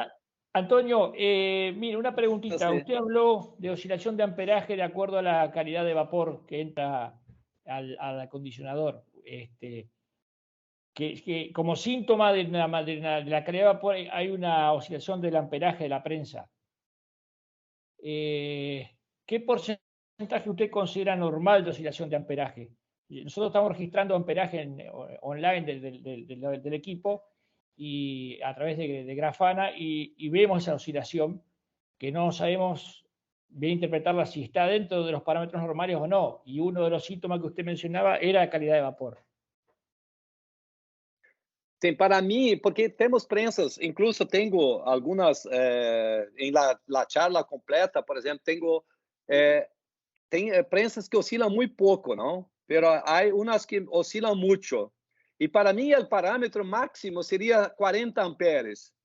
Então, a oscilação 40, 50 amperes como máximo.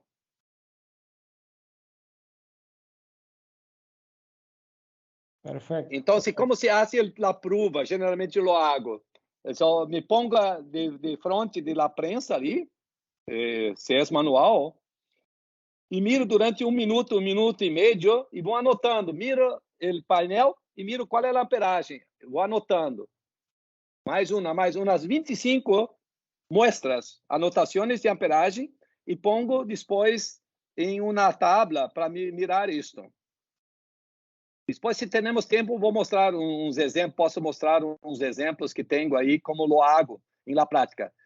Pero, aproveitando tu pergunta, Alejandro, as 3 causas principais para a oscilação de amperagem principais são 3. Uma é o condensado, que hablamos agora na linha de vapor. Então, esse podemos manejar em la planta ou corrigir. O outro é retorno de finos, já vou falar sobre isso. Então, se temos problemas de retorno de finos, também vamos a ter uma influência muito importante sobre essa oscilação de amperagem. E o terceiro motivo é construtivo. A máquina, o provedor do equipo, não conseguiu fazer com que o alimento, quando cale do acondicionador para a câmara, não está bueno. Esse é mais difícil, nós não podemos em la planta corrigir isto, porque é um problema de projeto. Pero então, em la prática, generalmente, quando temos um problema de oscilação de amperagem muito alto, o que miramos? Primeiro, retorno de condensado, como miramos em la linha. Depois, já vou mirar logo em seguida, vou mostrar rapidamente uma diapositiva sobre retorno de finos. Se estamos ok, temos que chamar o provedor do equipo para que nos ajude, porque generalmente 80% das causas de oscilação de amperagem alta em las plantas é esses dois motivos: retorno de condensado e retorno de finos. Se estamos ok, fazemos o diagnóstico na planta e podemos dizer, olha, estamos ok, temos que chamar o provedor, porque provavelmente tem um problema a salida do condicionador, como entrega o elemento do condicionador para a câmara. E aí é um problema de projeto que nós outros em la planta não podemos corrigir. Não sei se me explico. Sí, perfecto. Sí, bueno, lo que usted mencionaba del retorno al condensado, que esté empujando el vapor de alta presión y volviendo al acondicionador por otro lado, eso quedó claro. Y bueno, después esperaré entonces a que explique el tema de retorno de fino. Ok. Muchas gracias, Antonio. Gracias a usted, Alejandro. Hay una consulta en el chat de Leandro. Dice, si trabajamos con una caldera que entrega máximo de 6 kilogramos por centímetro cuadrado, ¿cómo podemos compensar?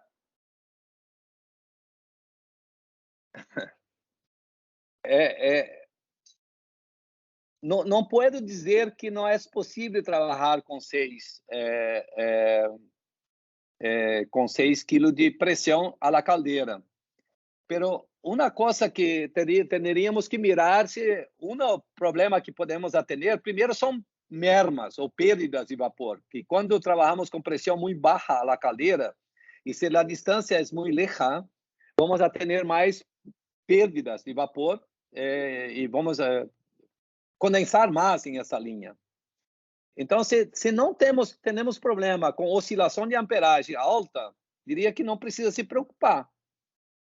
Pero, se há uma oscilação alta de amperagem, pode ser um problema. E aí, se pode ser um problema, a primeira coisa que eu recomendaria, mira a purga de alta e de baixa, como estão conectadas, uma à outra, como expliquei durante a charla. Se isso está ok, se os finos estão ok, minha terceira recomendação seria mirar o tamanho do manifold. Eu não expliquei isso por causa do tempo. O manifold, normalmente, o mínimo del mínimo que tem que ter é 1. Significa a suma de los tubos que saem tem que ser o tamanho mínimo do manifold. Lo ideal, 1,5 vezes. Significa, se, por exemplo, tem 2 tubos saindo de 2 polegadas, lo ideal é que o manifold tenha 4 e 1,5 vezes seria 6 polegadas, não? Então, seria 4 vezes 1,2. Não sei se me explico. Então, quando eu tenho esse manifold bem desenhado, por exemplo, 1,5 vezes dos tubos que saem, eu consigo sacar o condensado que eventualmente vou generar a mais por ter uma pressão baixa à la caldeira. Então, repetindo, tentando explicar. Se não há oscilação de amperagem, não se preocupa. Se há muita oscilação de amperagem, a primeira coisa, mira as outras 2 coisas. Retorno de fino, que vamos mirar logo em seguida, e mira a purga de alta e de baixa. E depois, aí sim, mira o manifold, se está bem dimensionado. Seria essa a ordem para mirar. E se tem problema, temos que chamar um experto em caldeira, então.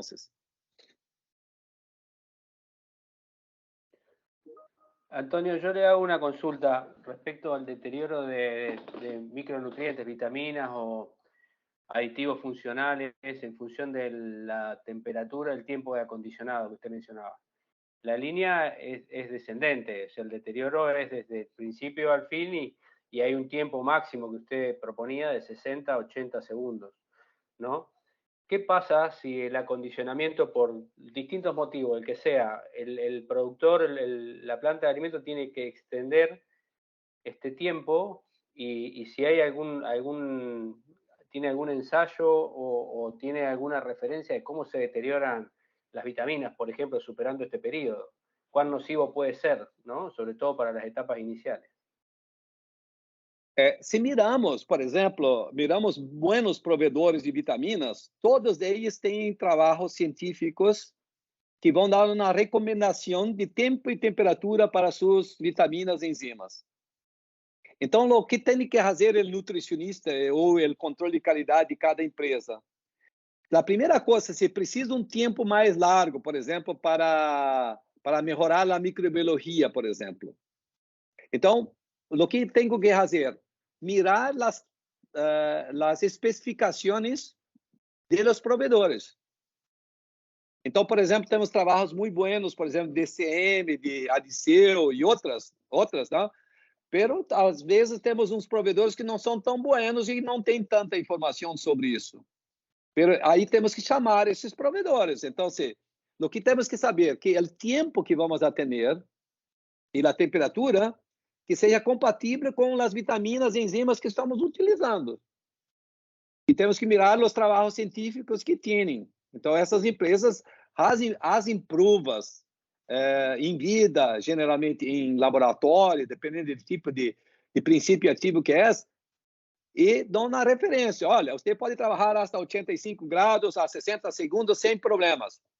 Ou, geralmente já dão a dose compensando a merma que tem, ou a perda que tem. Então, é isso, temos que mirar. Se vou passar a temperatura, por exemplo, de 82 graus, 85, que seja, em minha opinião, hasta 60, eu não preciso me preocupar muito, em minha opinião. Agora, se por um motivo eu necessito passar mais desses rangos, minha sugerência é pesquisar as fichas das técnicas das enzimas e vitaminas que estou usando e mirar se tem que fazer uma compensação ou não.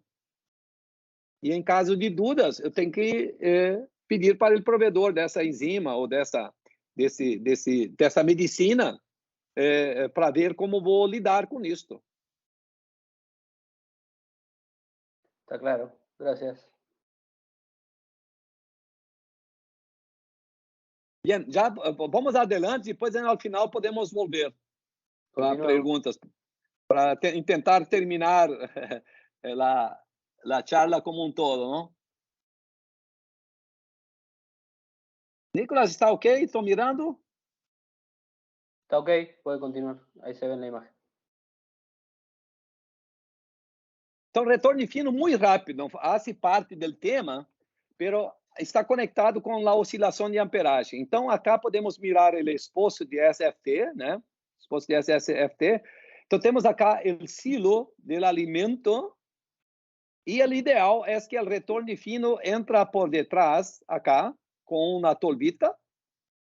E, então, o alimento faz uma pressão sobre o alimentador, acá, o alimentador traz o alimento para a frente. O alimento vem para cá, então, o fino é prensado acá, de forma que vai sempre igualito, sempre na camadita igual, para que tenha uma boa distribuição. Quando miramos isso instalado na planta, podemos mirar o silo de la prensa acá, e vai para esta tolvita, que tem uma tolvita acá, entre o alimentador está acá abaixo. Então, nesta tolvita tem uma repartição acá, o alimento vem acá, e o retorno de fino do ciclone vem para cá. E se tivéssemos uma saranda para separar os finos de los pellets, viria acá o fino também. Então, o fino, o alimentador traz o alimento para cá, não? E, então, o alimento, como é muito mais grande o volume, pressiona muito mais que os finos. Isso faz com que os finos venham aos despacito, não? E igualito todo o tempo. Então, não vou adentrar mais sobre outras coisas aí, riscos que temos com retorno de finos, pero é mais ou menos isto, porque esses finos, eles são muito difíceis de pelletizar. E então, isso também causa oscilação de amperagem, mesmo porque aí há uma eclusa que faz uma alimentação não regular de finos. Então, tuc, tuc, tuc, tuc. E cada vez que esses finos, se não são bem distribuídos, cada vez tuc, tuc, na amperagem do motor principal, tuc, tuc, vai aumentando, então oscilando a amperagem aí. Continuando agora, viramos a importância do vapor para acondicionar, não para ter temperatura e umidade, e agora vamos virar mais outros aspectos. Então, vamos virar o acondicionador propriamente dito, não? Então, o alimentador, quais são os efeitos esperados para alto contenido de almidão? Já falamos sobre isso, é só para repetir. O tempo, a temperatura, a umidade, não? E, claro, recordar que tem fórmulas que isso não é válido, como já miramos anteriormente. Como funciona isso? Então, sacando essa regra geral, que a cada 10 graus que incrementamos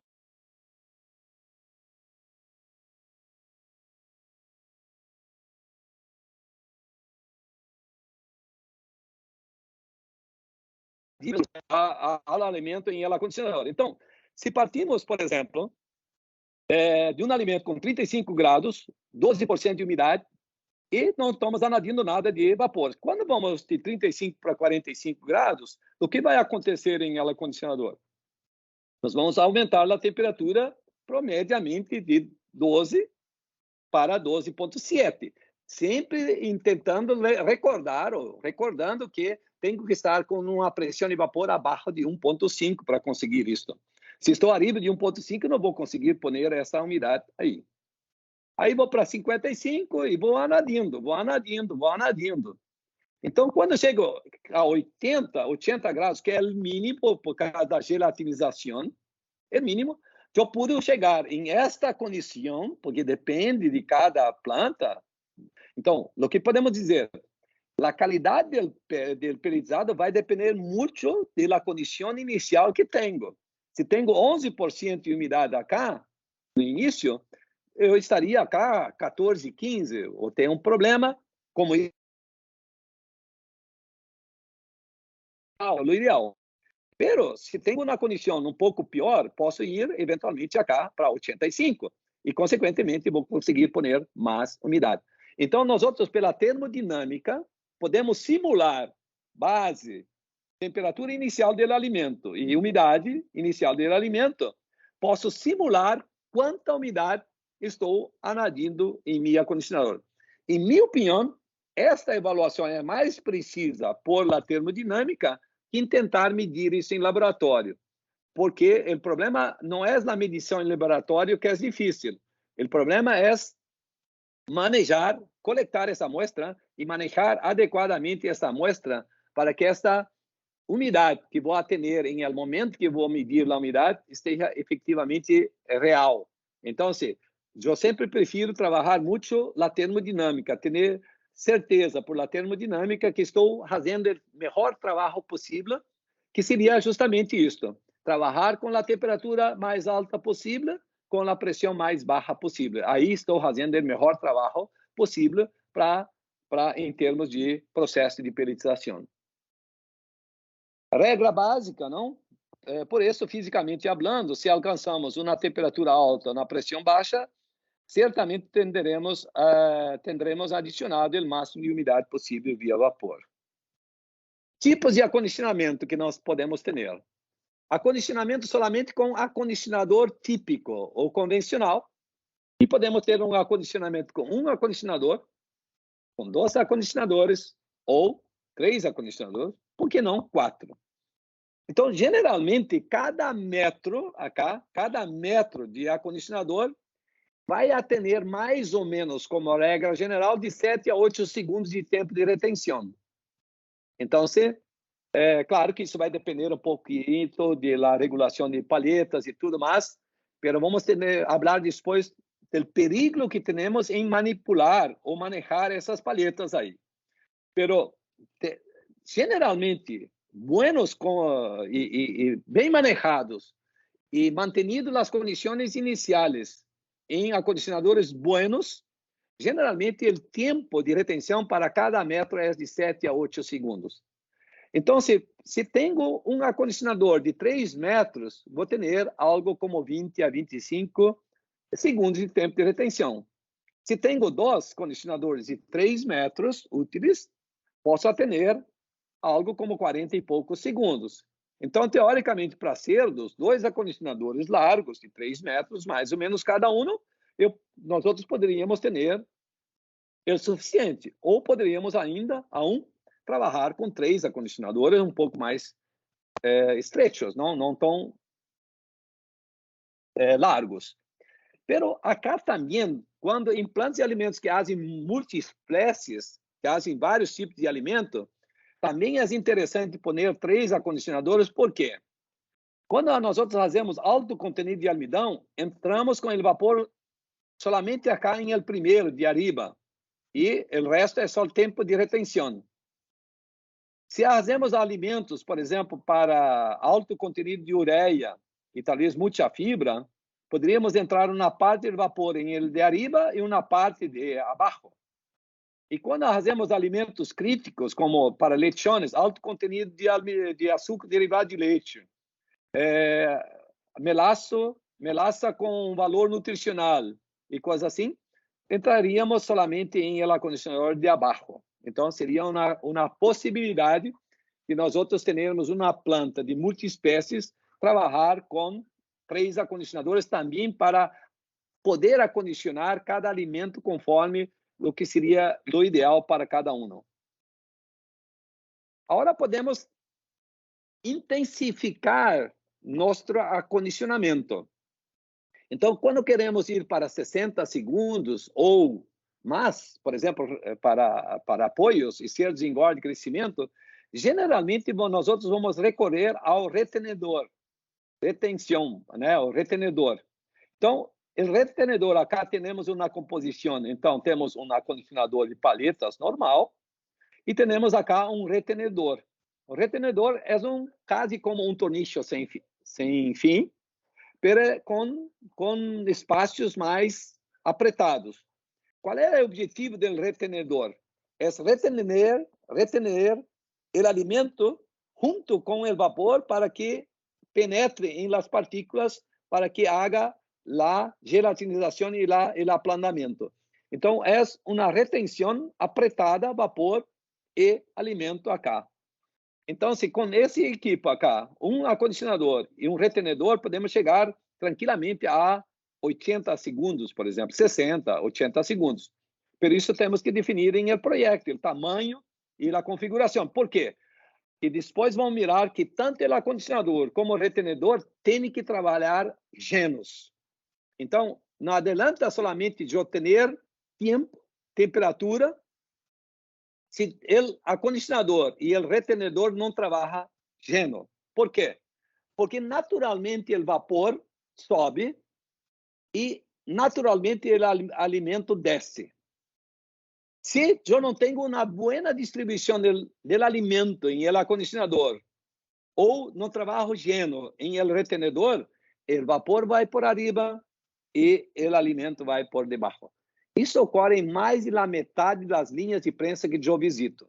E aí não acontece nada, porque o vapor vai por arriba, o alimento vai por debaixo, o PT100, a saída do acondicionador, mede o promédio do vapor não condensado, com o alimento mais frio, o promédio está ok, mas não ocorreu nada, ou quase nada, com o alimento em el processo. Logo em seguida vou aprofundar um pouco mais esta questão da importância de ter segurança em el dia a dia de que efetivamente o alimento está fluidizado, ou seja, esteja bem distribuído e alcance todo o espaço do acondicionador.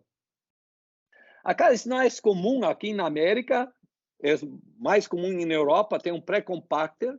Acá esse pré-compactor é um compactador, já é um acondicionador com um pouco de pressão acá. É um equipo intermédio entre retenedor e expander. Então, acá já começamos a trabalhar em el acondicionamento com um pouco de pressão. Menos que o expander, pero já se usa. É somente para saber que existe esse equipo, não? Então, é bastante usado em Europa. Então, acá ele é instalado. Então, ele alimento já entra acá com vapor e acá há uma pequena, uma matriz pequena que haja uma compactação intermédia, não tão forte como um expander. E aí depois temos o acondicionamento com muita pressão já. Então, temos o acondicionador e depois temos um expander e o expander vai para a prensa. Então, economicamente falando, expander entra em la discussão. Temos muitas dúvidas em relação ao expander, não vou adentrar acá em essas questões, porque não sabemos operar adequadamente qual é a temperatura, a pressão. Como sabemos, mais ou menos em prensa, em expander, nós não conhecemos exatamente qual é a pressão, a temperatura e a umidade, essas correlações, qual é o ideal para trabalhar. E por isso tem a dúvida. Pero, teoricamente, é um equipo que economicamente aún é viável. Poderíamos poner acá um extruder, não? Uma extrusora, pero extrusora não é economicamente viável. Solamente por isso é usado para fazer alimento para pet, onde tem emoção. O gato, as mascotas comem melhor que eu, incluso em minha casa. Então, não miramos muito o preço. Então, extrusão geralmente só justifica para peces, economicamente, e para mascotas, que existe o lado emotivo, emocional, e não é.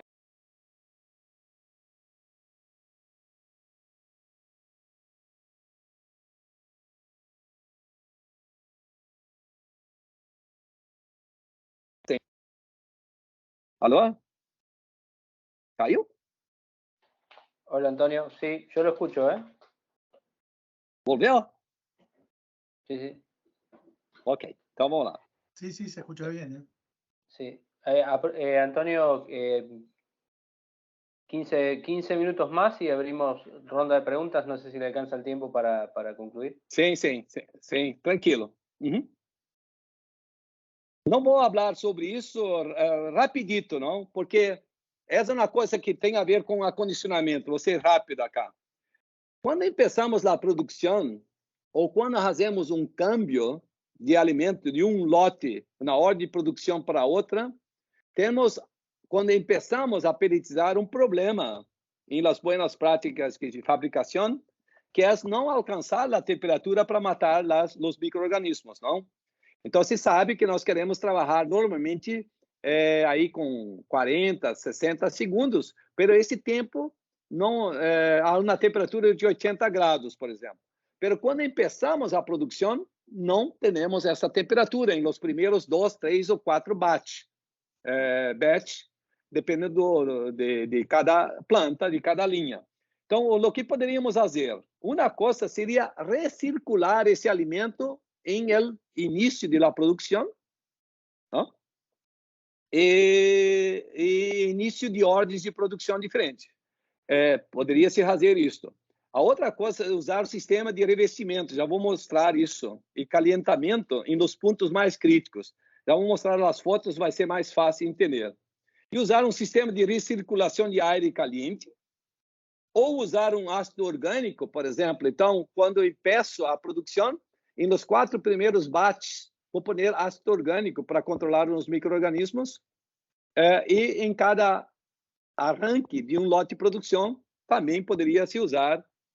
E, finalmente, foi uma inovação tecnológica que foi lançada em 2019, que é o Hot Start Conditioner, que retém o alimento em el acondicionador até que calienta, então se vai adelante.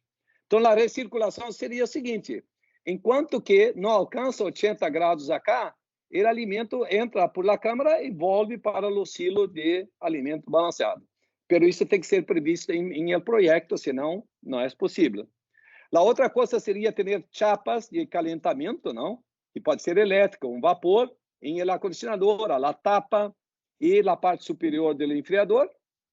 Pode ter, em Europa existem esses sistemas, então se é um enfriador especial que se serra cá, e então quando para um lote, serra o enfriador acá abaixo e se recircula ar caliente acá dentro para manter tudo desinfectado.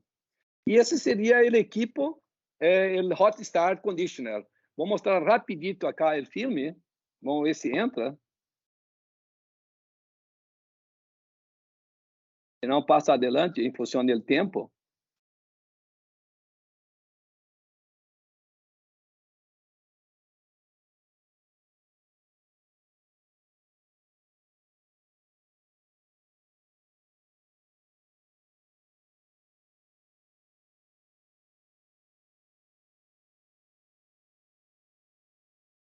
Acá nós podemos mirar, acá está o alimentador. Então, se o acondicionador acá, o alimento se retém acá dentro, ó, o vapor vem e o acondicionador vai e volve, até que alcance a temperatura que você setear para 80 graus, por exemplo. E solamente depois abre acá a válvula para o alimento ir embora. Então, esse é um equipo novo que foi lançado em 2019 e atualmente CPM, Andritz, Biller, todos têm esse equipo já. Então, quando o alimento alcançou a temperatura em el acondicionador, avança então ele acondicionador acá o produto depois. Vamos virar, se vai logo. Ó, a hora chegou aos 80 graus e empieza o retenedor, empieza o alimento a ir para frente. Então, temos um problema de buenas práticas de fabricação, se queremos ser bem exatos. Então, teríamos que ter essa condição aí. Tudo bem? Estão mirando a diapositiva? Sim, sim. Ok. Então, acá, o que fazem as empresas? Aqui quero falar um pouquinho sobre a importância de não cambiar as palhetas. Tem muitas pessoas, e principalmente os latino-americanos, que gostam de cambiar as coisas sem fazer cálculos, sem fazer as coisas. Então, podemos mirar acá, por exemplo, a Andritz, Biller também conosco em Suíça, Woodsville, CPM também conosco. Todas essas empresas fazem a prova de que realmente para o alimento que quero fazer, certo, para a densidade 0,61, 0,65, e provam a regulação. Primeiro, fazem o cálculo diferencial integral, flambagem, arremessamento e tudo mais. Fazem os cálculos e depois fazem a prova em laboratório se o alimento efetivamente calienta uniformemente. Como podemos mirar acá, estão mirando que a parte de baixo do alimento está frio e a parte de arriba está caliente. Significa que está mal. Então, fazem as provas e calibram exatamente o acondicionador para aquilo que nós outros queremos e precisamos, necessitamos. Então, muito cuidado quando queremos cambiar essas palhetas ou coisas assim. O que necessitamos, de fato, é que o alimento esteja distribuído uniformemente em el acondicionador. Se a velocidade ou a regulação das palhetas, se começamos a cambiar, estacar, vamos a ter que o alimento se queda em el piso e o vapor vai, que muitos acondicionadores são assim, o vapor vai por arriba e o alimento por debaixo. Se essa velocidade e a disposição de palhetas é muito forte, podemos ter uma condição que o alimento se queda por fora e o vapor por dentro. Esta velocidade periférica das palhetas geralmente varia entre 7,5 e 9,5 metros por segundo. Vai depender da densidade do alimento. Mas geralmente vai de 0,75 até 9,5, não, 7,5 a 9,5 metros por segundo é a velocidade ideal para essas palhetas. Então, se tem um problema de distribuição, a primeira coisa que vou mirar qual é a velocidade dessas palhetas, para mim ver se está ok ou não. Né? Normalmente estão muito despacio quando é isso. Mas a prática é mais fácil acá. Se miro meu acondicionador, se chega em suplanta aí, vou mirar o acondicionador, Lo que quero mirar? Limpio abaixo e limpio arriba. É isso que queremos. Ou acá, mínimo, um pouquinho de suciedade em la parte de arriba. Ou um pouquinho de resíduo em el fundo. Isso é, sob o ponto de vista da qualidade microbiológica e nutricional e de risco de contaminação cruzada, o ideal. Então, estamos mirando um acondicionador ideal acá, mais ou menos, está ok. E acá está mal? Não, está bem ainda. Ó. Podemos mirar também, está bem, ó. Tem um pouquinho de camada acá arriba, pelo está limpa acá, uma parte, não? E não tem resíduo no fundo. E acá estamos mal. Se a parte de arriba está assim, ó, é sinal que o vapor passa por arriba e o alimento por debaixo. Se tem muito alimento grudado em el techo, na parte de arriba do acondicionador, estou mal. Isso pode ser por muitas coisas, porque a velocidade está mal, porque o desgaste das palhetas está muito alto, a velocidade está errada ou a regulação está mal hecha. Então, podemos mirar, está mal acá, está sucio arriba. Está sucio arriba. Então, isso significa que esse acondicionador não está funcionando. Porque, com certeza, quando a parte de arriba não está limpa, é porque o alimento vem por debaixo e o vapor vai por arriba e não tenho esta penetração que vimos nas primeiras fotos arriba. Não temos a penetração do vapor dentro das partículas e, consequentemente, não temos a gelatinização do almidão, tampouco a plastificação de todas as partículas orgânicas. Então, é muito fácil o diagnóstico do acondicionador. Eu lo abro, miro. Limpio abaixo, limpio arriba. Se tenho problema, eu tenho problemas de boas práticas aí e de qualidade de peles, com certeza, aí com a minha acondicionador. Acá podemos mirar uma outra coisa que às vezes miramos, está um motivo de prisão acá. Ó. Mira aqui, quanto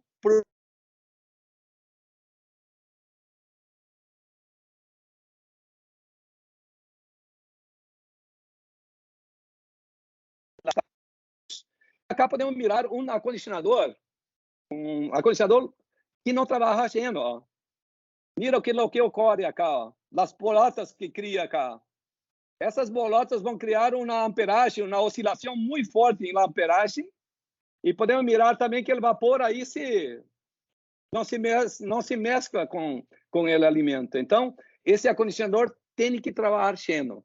Então, a mesma coisa como no acondicionador, quando abro o retenedor, precisa estar limpo na parte de arriba também. E isso vai me provar que está trabalhando cheio. E por isso, geralmente, os retenedores e também os acondicionadores vêm com conversor de frequência. E qual é a prova? Por exemplo, se tem um problema desse tipo acá, esses aí estão muito malos, pelo anterior acá. Por exemplo, acá. Eu poderia aumentar, limpar isso muito bem e aumentar um pouco a velocidade com o conversor. Então, se, por exemplo, estou trabalhando com 60 Hz ou 50, que seja, então limpio bem e vou para 63 Hz ou para 53 Hz. E trabalho um dia e miro como está a parte de arriba. E vou aumentando a velocidade até que se queda limpo arriba. Ou, às vezes, dependendo da situação, tenho que fazer ao revés. Preciso reduzir para chenar mais.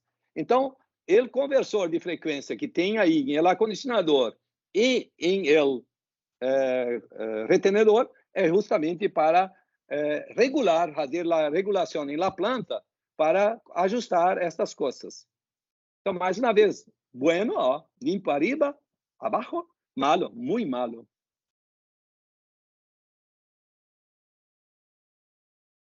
Acá não adelanta muito, só pulso acá para podemos medir isto.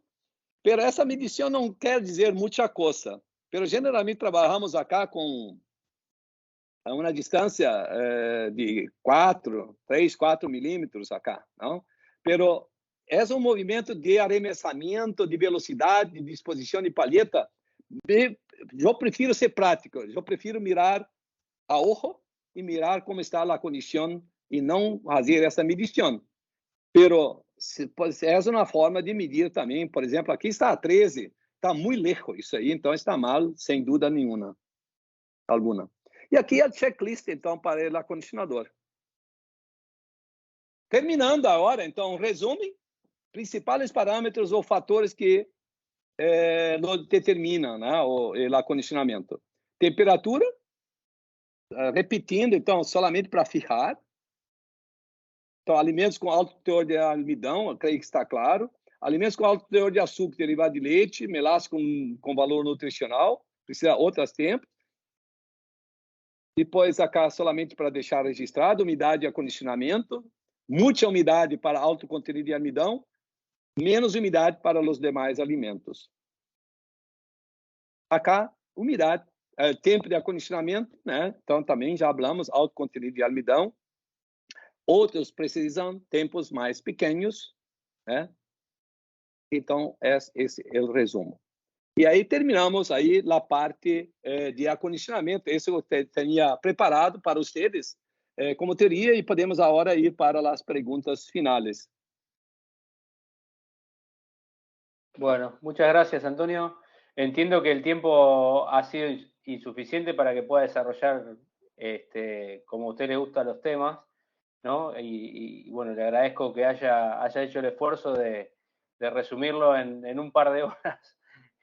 Una charla que es un curso entero, ¿no? Como está por hacer ahora en una semana, ¿no? Arrancan un curso ya el 15 de mayo.